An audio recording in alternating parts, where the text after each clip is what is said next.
We'll take from your experience, what's the biggest threat facing the West? Well, it's the radical Islam. That's the toughest thing, I think, and the worst threat we have from outside. Then, of course, Europe has been quite lazy. We have done a lot of things, spent a lot of money on feminism and climate action and stuff like that. But we haven't built defense, military defense. We haven't built internal defense. We haven't put enough money to police and stuff like that. And that's why we had a lot of problems with gangs and organized crime and Islamism. So that's big issues in Sweden and in Europe today. For people in most of our audience is Australian or Canadian, what experiences has Sweden specifically experienced from the mass migration and the importing of those ideologies? And it is gang crime, organized crime, mafia structures, and Islamism, and we have been so naive for decades now, and we have a really bad situation. But since 3 years, we have a new government. We're not a part of government, but we support the government, and we are like the motor of reforms. So we have done a lot those last 3 years, and we have 8 months left before the election, so we will do even more, I hope. What are you guys polling?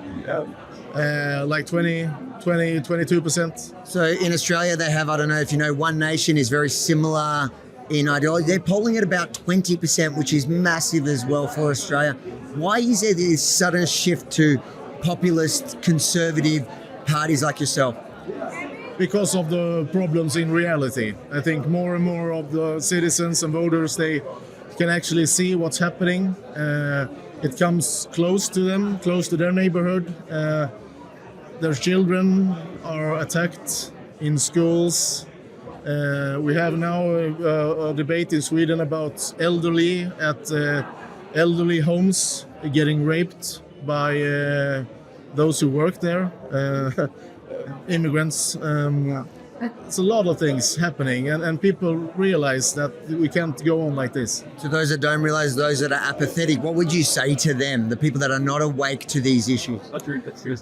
They have to open their eyes. They have to see reality as it is.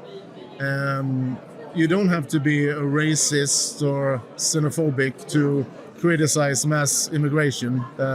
Mass immigration from foreign countries far away, that's always a problem, has always been, and it will be a problem. If you don't see the problems now, you will. So it's better to fight problems when they are small. Finally, there's been a shift in right-wing populism in the last 2 years. Since October 7, a lot of people turning on Israel. You clearly haven't. Why not? Why do you think this alliance between populist right-wing and Israel is so important? Maybe because I'm not a populist. I'm a conservative nationalist. And for me, it's natural to support a nation's right to exist, to defend itself. And that's what happened here, and I support that. Well, the conservative nationalist movement as well, they also, a lot of them are turning against Israel, but you haven't. And why is that important to you not to? Is it just for that simple reason? Yes, it's for that simple reason. Why do you think so many of them are turning on Israel? Maybe they are afraid of the public opinion. I don't really know. I can't understand it, because if you are a conservative nationalist, it's natural to support a free country, support a free nation, a sovereign nation, support the rights to exist, the right to defend themselves, and for me that's I can't understand why you cannot do that if you have another opinion. It's unbelievable. Ezra Levant here, along with Avi Yemini. I'm in Jerusalem for an international conference of leaders against anti-Semitism. To follow all of our journalism, go to rebelnews.com.